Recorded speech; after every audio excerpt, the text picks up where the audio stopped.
Today's COVID update is brought to you by Fulltech Systems, your technology center, where you'll come for the price but stay for the service. And welcome back. Welcome back to Open Your Eyes. We're moving now into our first topic for the morning.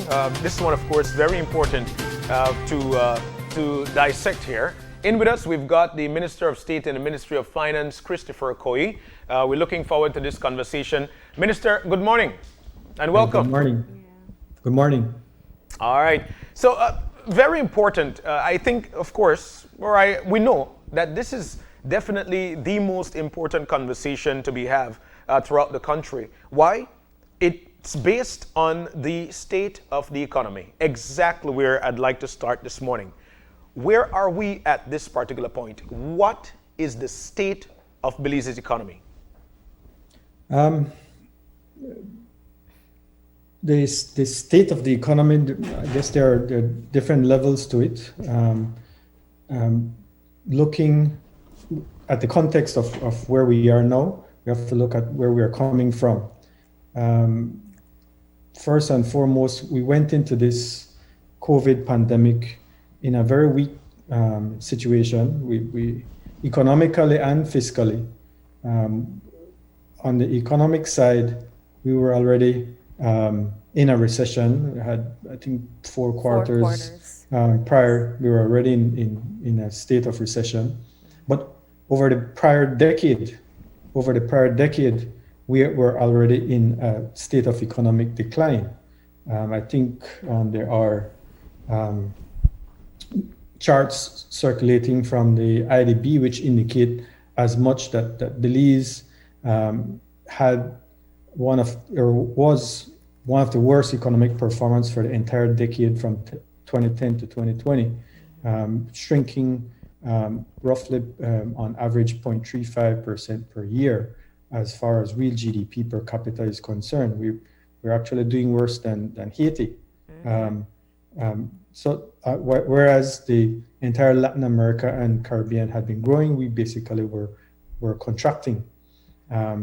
Leading into then COVID, we were not in a strong position. There was no contingency fund established to address any disaster like the COVID experience, but also any weather-related shocks like Hurricane Eta, Hurricane Iota, that we experienced by way of flooding in the latter part of last year. So obviously going into 2020, being at weak levels, we were extremely vulnerable to these kinds of shocks. Gone through this process, experiencing these kinds of shocks, not surprisingly, we are in a much worse position now. The economy contracted a little over 14% last year, based on, I think, both IMF's figures as well as the central bank's figures. So 14% is really unprecedented. I don't know how else to put it. We fell off the cliff in 2020. So after a period of economic decline, we rolled off the cliff. Now that means in numbers terms that our average income per person fell back to 1992 levels. So we went back 28 years. The difficult part of it is that our expenses didn't contract to what it was 28 years ago. Our expenses remain the same. The further difficulty is our debt did not contract to 28 years ago. Our debt remained the same. And that, in fact, our debt went up. So that leads me into the fiscal end. On the fiscal end, coming into the COVID pandemic, our debt to GDP ratio was around close to 95%.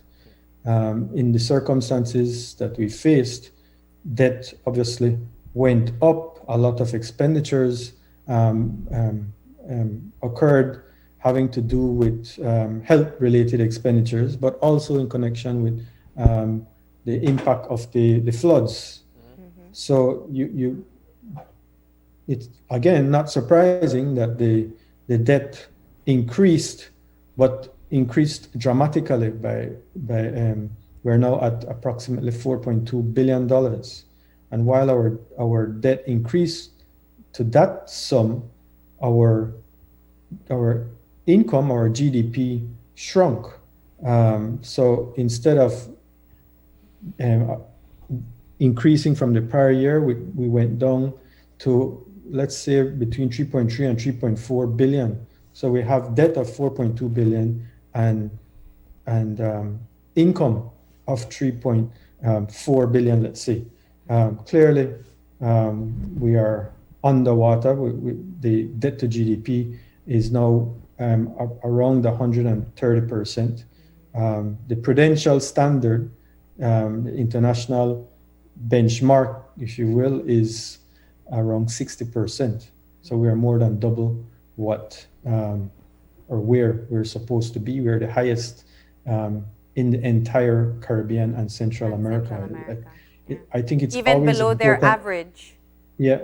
Yes, it's always important to have a look or compare ourselves with our peers, because we're not operating in a vacuum. We're not insular, and we need to appreciate the benchmarks and where we are relative to others that are suffering similar economic experiences. Where do we rank? That gives you an indication of whether we're in a good position or in a bad position, apart from what we feel on the micro level, on the individual basis, which we know we have major challenges, financial and otherwise. Yeah. And I think that's, it's such a key part of being able to understand where the country is at the moment. We started off by saying that the recent IMF report really lays out just how grim the picture is. I think you used the term underwater. I mean, essentially you're saying we're drowning in the level of debt and the current performance of the economy. But one of the things I think that as we saw in the recent IMF report is where some of the predictions is saying it may take as much as 5 years for us to rebound to pre-pandemic level. But for us, and from what you've just outlined, that is no comfort, for the simple fact that we were already in a recession pre-pandemic. Can you explain that? Well, it entirely depends on what we do.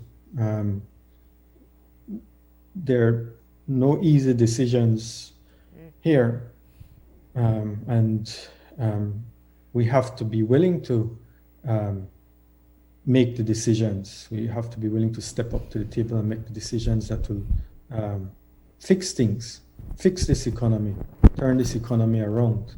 I think the IMF, in large part in their report, talks about what they call a baseline scenario. And that's basically saying if you don't do anything, this is what's going to end up happening. So the economy will take however long to recover on the baseline scenario. So we have to decide that we want to be proactive, not reactive, and not passive. So that's where these tough decisions need to get made. Looking at where we are and appreciating what our economic and financial landscape is, it's a sober reflection. The looking at government for one, government on a comparative basis, the government revenues as a percentage of GDP is again the highest in the region amongst our peers. That's simply reflecting that we're overtaxed as a country. 30% of GDP on average is where we are. Other countries are in the low 20s, mid-teens. Our neighbors. So we're overtaxed. When you look on the expenditure side, it's even worse. We have again, as a percentage of GDP, the highest in the region, the highest amongst our peers, our neighbors in Central America, and as well in the Caribbean. So all that's telling you is that government is too big for the size of our country. So that leads into other conversations, obviously. But the underlying point is that Belize government is just too big. And I want to come back to that point. But when you outline the value of government revenue when you put it into perspective with the GDP, it's interesting because when we talk about where the country earns its money, if we talk about where the income comes from, I know when your party was in opposition, it was always a consideration of the fact that we didn't diversify our sources of income. My question, Minister, has to do with looking at where we are today. And there's a lot to talk about what has been in the last 10 years. The indicators are there. I think from a public standpoint, when people watch the administration and watching very closely to see what will come out from the budget consultations and the subsequent budget presentation, is that maybe we didn't know how bad or how deep we were in that water when we were drowning, but it was common knowledge that we were already underwater. And there was a promise of innovation, there was the promise of a plan.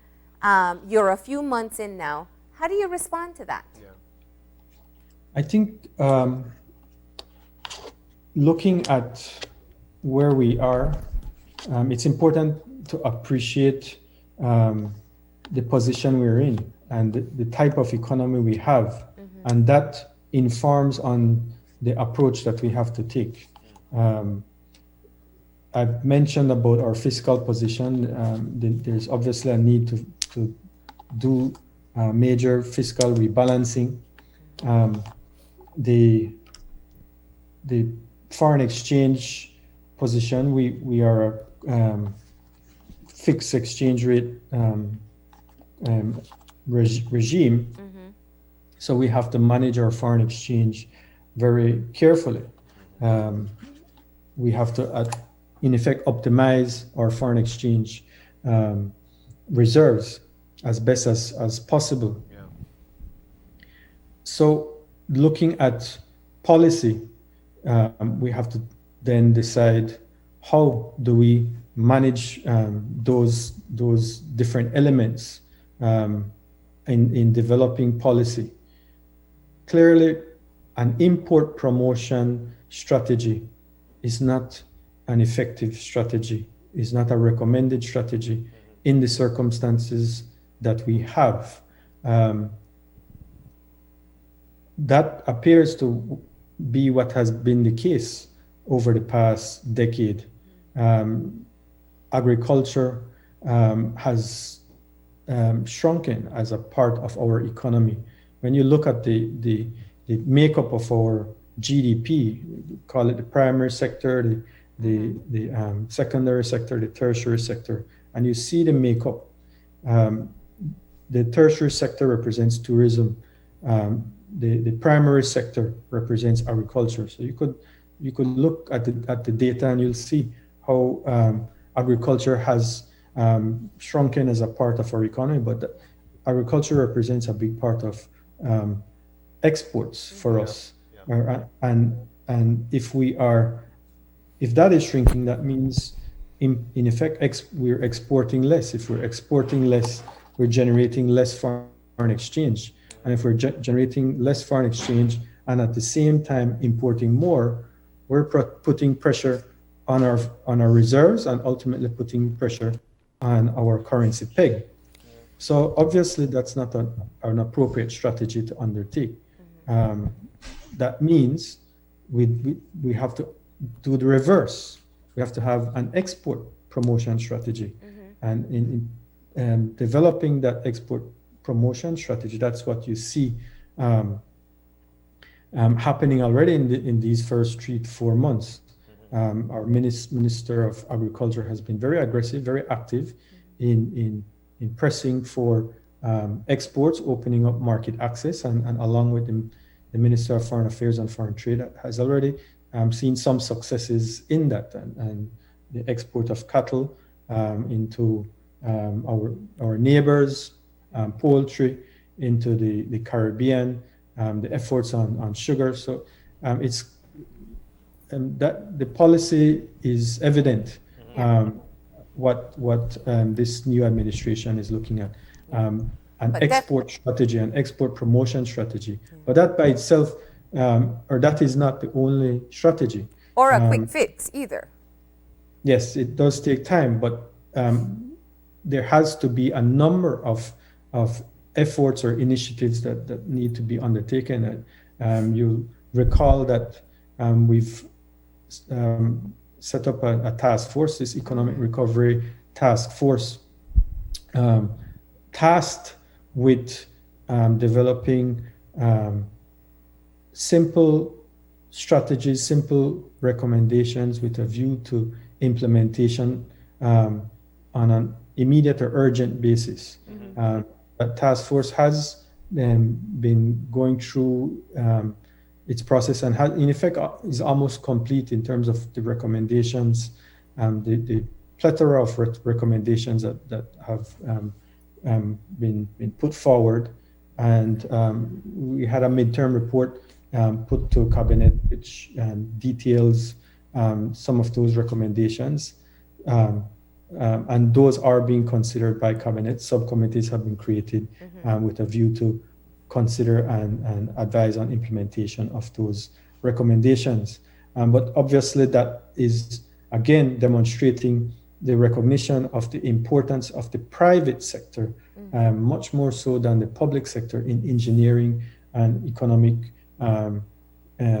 recovery and transformation. So when private sector has to be that underlying engine for economic recovery, and this administration fully recognizes that and looks to not only their recommendations but looks to what may need to be implemented to enable or foster more investment into the country, whether locally or by foreign investors. But one of the things that you mentioned, Minister, is with respect to tough decisions will have to be made. And people continue to work with speculation, especially on social media. Do you care to say what those tough decisions are, or whatever they may be? Yes. When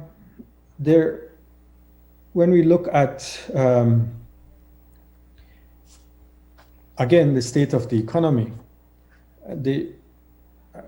maybe I might get a little too technical, but looking at the macroeconomic position, what is the strategy to implement in a recession? Nowhere in the world, no economist will tell you that you increase taxes in a recession. I think if you do that, you could look to the Great Depression of the 1930s to see what will be the result. We have historical precedent to give you an indication of what needs to be done. And certainly tax hikes is not one of them. And I don't know that there are many trained economists, if any, that will tell you that you should be increasing taxes right now. But at the same time, at the same time, Minister, while you're saying that, folks are also saying that probably a salary cut of 10% might not be suffice as well, because then what happens is that money is not being circulated in the economy. You care to respond to that? So I was just going through that process in terms of talking about the tough decisions that have to be made. Obviously, we have to identify ways to stimulate the economy, stimulate investment, and by investment that generates employment, but that also generates tax revenues. So the focus has to be on getting the economy going once again. Now that has to be looked at in the context of the constraints that we have. We have the high debt, so we have the unsustainable debt, I should put it. So in the conventional wisdom or the accepted approach for stimulating economic recovery, government would step in, would ordinarily step in and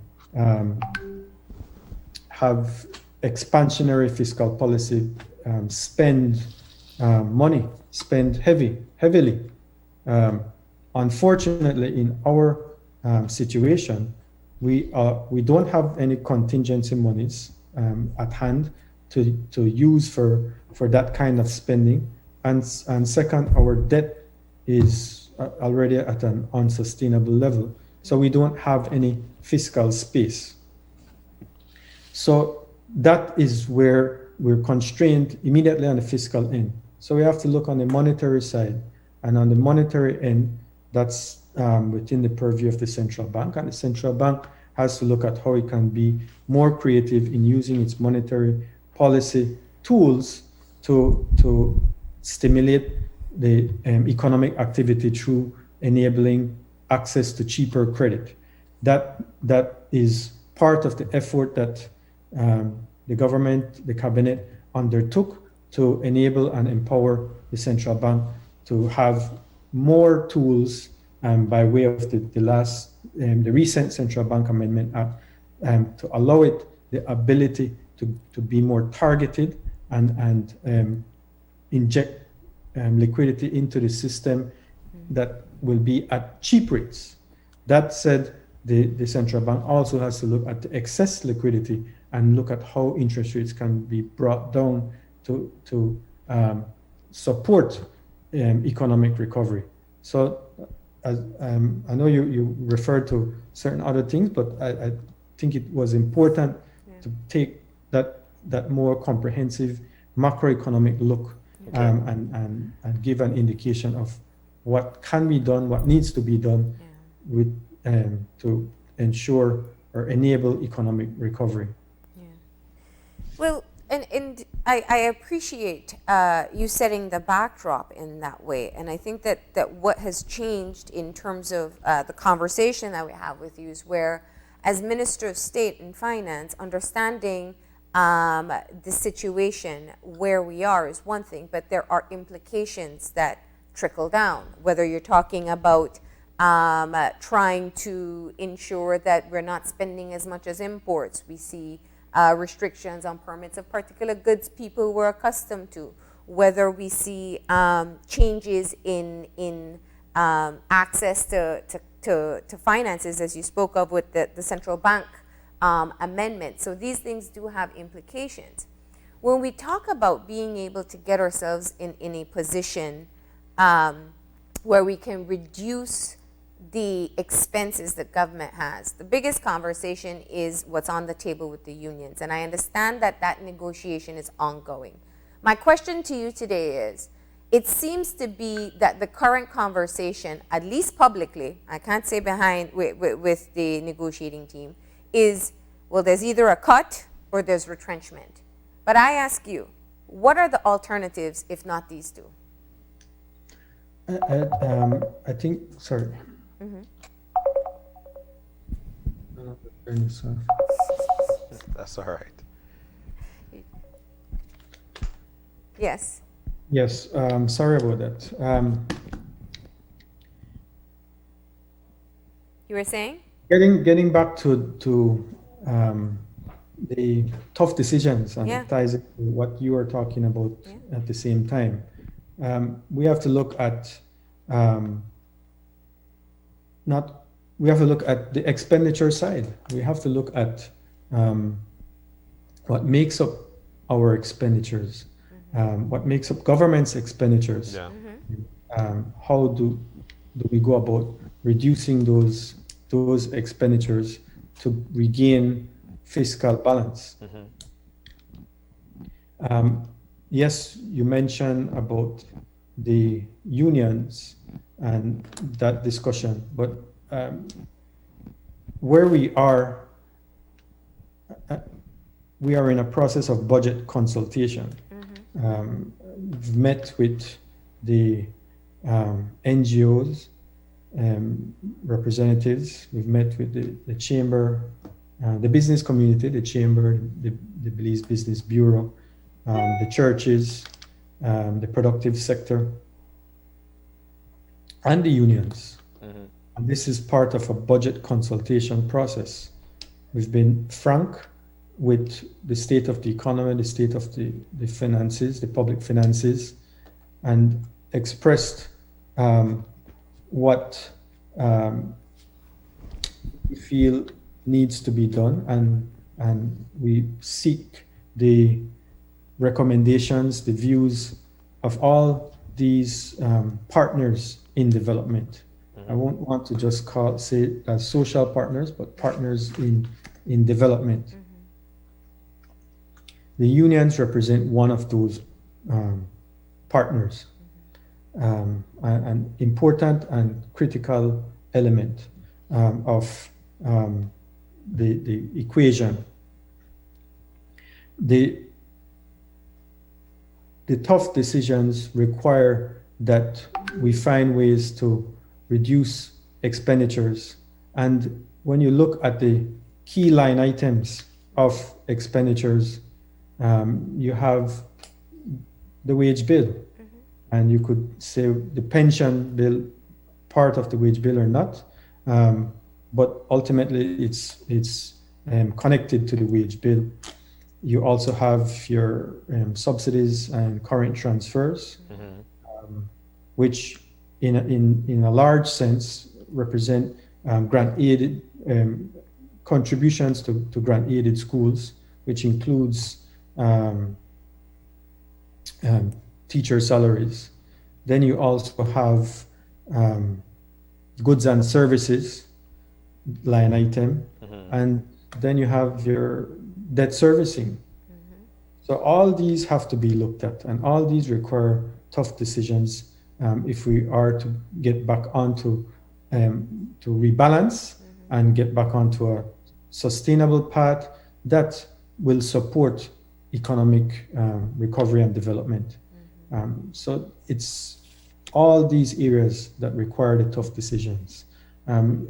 We started off referencing the IMF report, and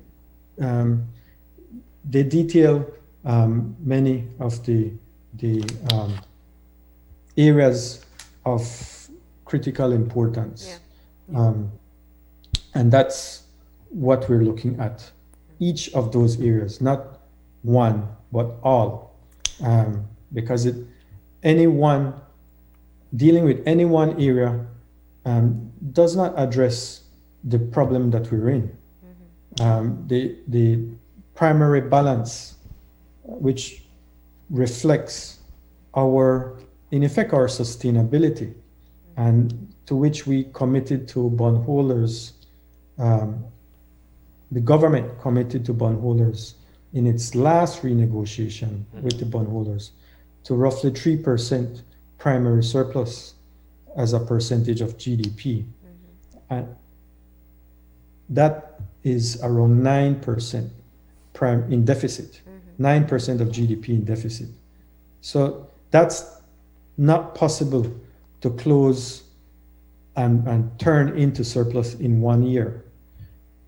So the effort being made is to rebalance in a way that can get us to surplus over a period of 3 years. But bear in mind, we spoke earlier that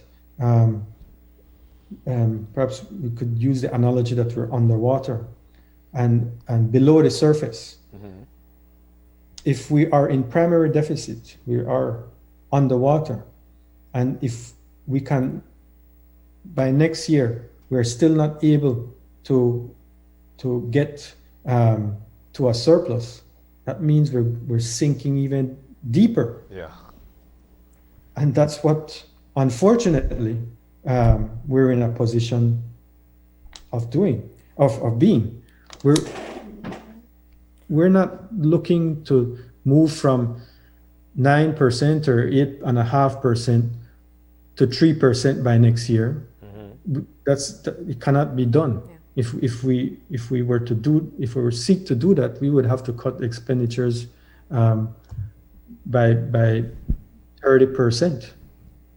We're trying to look at how we can achieve a turnaround over a period of time that is manageable for everyone. Yes, we talk about sacrifice and sharing the burden, but it's appreciating that burden cannot be too great either.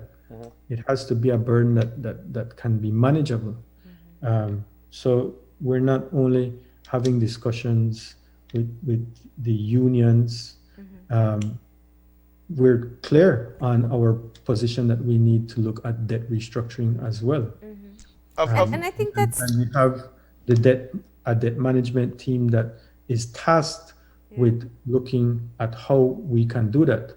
But to get to that, we have to show that we have to have credibility. We have to show that we are willing to suffer or share in the burden. If we don't have that side, then we don't have the support of the IFIs, probably including the IMF, and then we aren't in a position that we can properly negotiate with the bondholders and make the savings that we believe we need and that we can achieve if we follow this process. Well, I think that's a very great scenario to help us understand that it's almost a battle of confidence vote at this point. You are talking about the very critical conversation, high-level conversation that's taking place in trying to reduce or to get a break on some of the debt that has to be repaid. And they'll be looking at decisions, financial decisions that the government will be making to have confidence that at some point they will start to see payments being made. We have one due in May. We know that's coming up. But then at the same time, publicly, when people are watching what decisions government make about being able to reduce the expenditures, that's also an issue of confidence there as well. There is a middle ground that we've missed, and that's in looking at reducing the purchases of goods and services for government as well. You noted earlier that simply government is too big. And it's an interesting observation, or it's an interesting observation on my part, because we're talking about a very large cabinet. We're seeing where some of the traditional purchases are still ongoing. I know people here talk all the time about new vehicle purchases, all these things.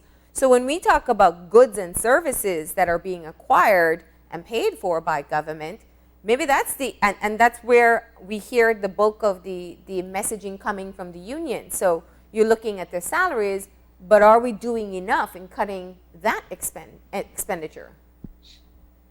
Yes, I think the commitment that we've made in terms of cabinet and that has already been disclosed to the unions, is that goods and payments, I mentioned the goods and payment, goods and services line item, that will be cut by 15%. That decision has already been made and has already been disclosed. So there's no doubt that we have been looking, as I mentioned, at all the line items and how we can adjust all of them to rebalance and put us in a sustainable path going forward. So that's not been ignored whatsoever, and that has been publicly disclosed. What we've also indicated to the unions and otherwise is the restructuring. One of the things that certainly was new to me and news to me in getting involved in the new administration and getting involved in government is the weak systems in government that we have. And certainly our primary focus will be on institutional strengthening, particularly of the Ministry of Finance, but moving across all ministries. One of the things that you spoke about was vehicles, but I think the bigger picture is about procurement on a whole. You have a system currently and historically from ever since to now where procurement is completely decentralized. Procurement operates by ministry. In other countries, you have centralized procurement. One procurement department. One procurement unit, one procurement office or department. We don't have that. That makes, honestly, no economic sense whatsoever. It is obviously open for and ripe for abuse and corrupt behavior, but also you don't have the ability to take advantage of economies of scale, volume discounts. The savings that you can get, I think there's an estimate that we can get roughly $25 million of savings per year by developing a centralized procurement unit. We have embarked on that process already. We established a little team with a view to developing a plan as to how we can have implemented a central procurement unit. That has been endorsed, approved by Cabinet. And in fact, we are in the process of securing the technical assistance and support from the IDB with a view to implementing that centralized procurement. That would definitely, and I think for people to be able to really put it into perspective, when purchases are made through procurement departments individually, whether it's buying pharmaceuticals or tests or looking at the purchase of the vehicles, anything that is made, they're made individually by department. And you're right, it's anecdotally how a lot of the hustle and the corrupt practices would take place. So I suppose the question then is, while you speak of a team that's been put together and wanting to acquire technical expertise, what's the deadline? Because political will can extend for the next 5 years, and it can also not happen. What's the deadline that's being put on that, so that there can be some sort of check and balance built in to where we make purchases, how we justify our purchases, and knowing that we are getting value for money and even making savings of bulk purchases? I can't say that there is a deadline, but we're not waiting on getting the technical assistance to progress this effort. As it comes, then it comes. But with a view to progressing this. That's where, like I said, that team has been tasked. I think in some ways the effort might I'm aware that we might jump ahead of where we should be, just because we want to get it done as quickly as possible. But we have to be measured in terms of making sure that we do it properly. Of notice, Minister, is our neighboring Mexico have actually pushed forward, and they're even closer to legalizing marijuana. And one of the things they're also doing is they're actually raising the taxes on tourists. Now, I would like to know, are we looking in that corner, and how quick do you think, if we're looking in that corner, these things can be implemented? You did mention that we're making tough decisions, or tough decisions must be made, and I think this is definitely one of those that folks would look forward to. I'm not sure I understand your question, but you mentioned about the marijuana. That I think is something that's under the purview of the Minister of New Growth Industries, and I know that he is working hard on that area, along with, I believe, the Minister of Agriculture, in dealing with hemp as well. I expect that recommendations will be put forward as to what the next steps are. I'm not directly involved with that to be able to speak competently on it at this point. Okay. But I'm certain that that simply reflects the overall agenda of the new administration, to look at how do we diversify the economy on a whole, in developing new sectors, new industries that can allow the economy on a whole to be more resilient to shocks, economic shocks and otherwise. Marijuana is just one area. We feel that there are many sectors that can contribute to our economy, and I could speak to several of those. Okay. I think again, I spoke about strategy, but in terms of sectors, agriculture plays an important role, but agriculture, we can't look at agriculture as just traditional commodities.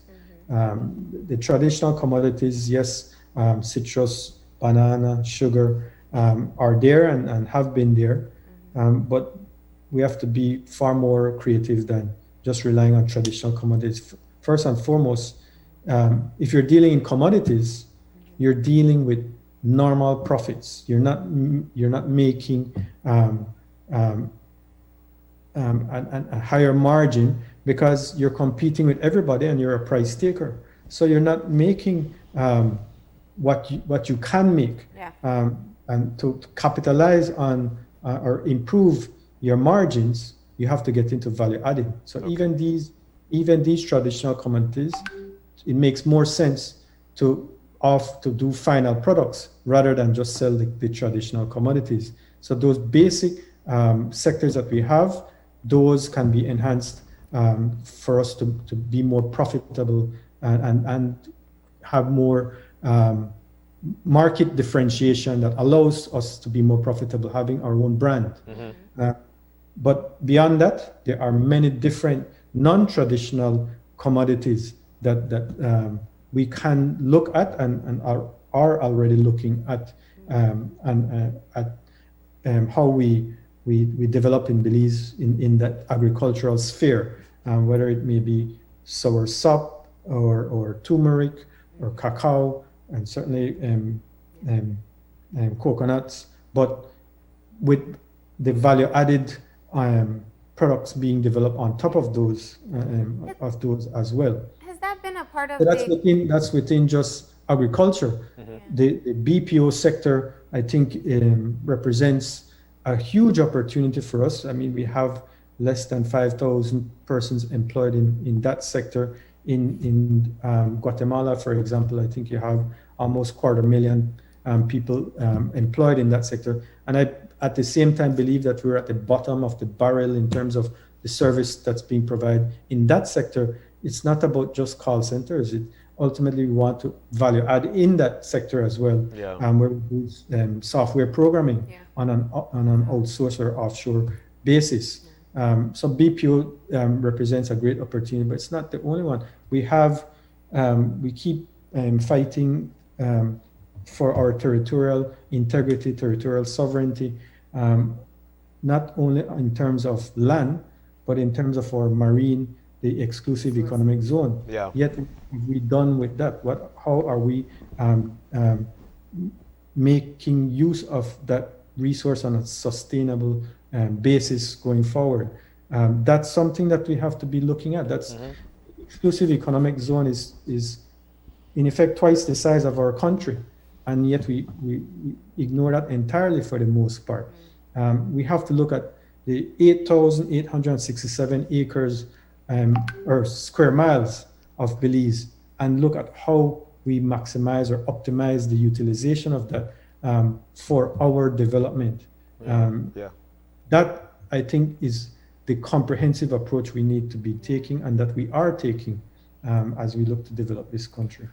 And when you talk about value-added, to moving towards value-added products, I know that's a very critical point for the business community, who you've also consulted with as well. And very often they talk about the taxes that are involved in importing some of the material needed for manufacturing, having assistance in getting access to markets. Are these also things that have been put on the table as a way forward in trying to get the economy to rebound? Yeah, I think the private sector has come up with many recommendations to support the investment in Belize. And you have to give due consideration to the recommendations that are put forward. Foreign direct investment in Belize, for one. I did mention about our foreign exchange and focusing on an export strategy, but foreign direct investment certainly is another avenue by which we can accumulate foreign exchange. By its very nature, it's an investment into the country, which means it's bringing in foreign exchange into the country. And in doing that at the same time, it generates economic activity and employment. So it's something that we have to look at. How do we enable the ease of doing business in Belize? Among the recommendations from the private sector is in connection with our exchange control laws. And certainly when you look at that, you easily recognize the bureaucracies that or processes that are involved. Again, in my view, that's my personal view, doesn't really make sense for foreign direct investment. Why do you want to create an obstacle, create a hurdle for the inflow of capital? Maybe you want to look at regulating the outflow, but the inflow is a different story. We have the compliance measures, the compliance laws, and the compliance structures already in place that the banking institutions are responsible for. There's no need for us to create additional bureaucracies. And in fact, when you look at those hurdles, you recognize that 99% of approvals or notices are granted anyway. It's just a delaying process. What's the point if that's the case? So those are things that I see that as a government, we have to assist in making sure that our processes that are unnecessary be removed. Minister, and as we quickly run out of time, I also think it's when we talk about the state of the economy, it gets very heavy, and that's the bulk of the work that has to be done, and to just get us back to balance and then into surplus is clear. But my question has to do with signs of optimism. We reported yesterday the situation of where we are with COVID, the rollout of the vaccination, not just in Belize, but across the world. Are these signs of hope that we can start to see economic activity going, especially in the areas of tourism, where you have spoken about diversifying, but it still is a very viable option for us at this time? Yes, I 100% agree with you. I think we're certainly optimistic. I think the IMF may not be as optimistic as us. I think they project economic and return to economic growth this year of 1.9%. I certainly am optimistic that we will beat that, but for various reasons. You mentioned about the vaccine, and in looking earlier in talking about the diversification of the economy and looking at additional sectors, that certainly does not mean abandoning the tourism sector. Tourism is the low-hanging fruit at this point in time. It's the structures are already in place for it to receive business and to generate foreign exchange. So certainly tourism is a sector of priority for the government, and it's encouraging to hear. I don't have the specific data with me, but at least anecdotally, it's encouraging to hear from north to south, from San Pedro to Placencia, the indications of more bookings, more reservations, even weddings, looking to be had in Belize. So it looks as though the tourism sector will pick up as the vaccines roll out, not only in Belize but in our major markets for tourism, like the United States. As they roll out there, then you will see, and we expect to see more bookings and more tourists in Belize. So I do see that there will be a rebound, nowhere near what it was in 2019, but certainly I think the rebound will be more significant than what is conservatively forecasted. All right. Well, you've spent some time with us, and we're so appreciative of the fact that you were able to graze exactly what people are actually dying to hear about, the state of the economy and how we could build things back up. We do hope that we could have you in again with us, Minister Coye. We're so thankful. Good morning again, and thank you for joining us. All right. Thank you very much. Appreciate it. All right.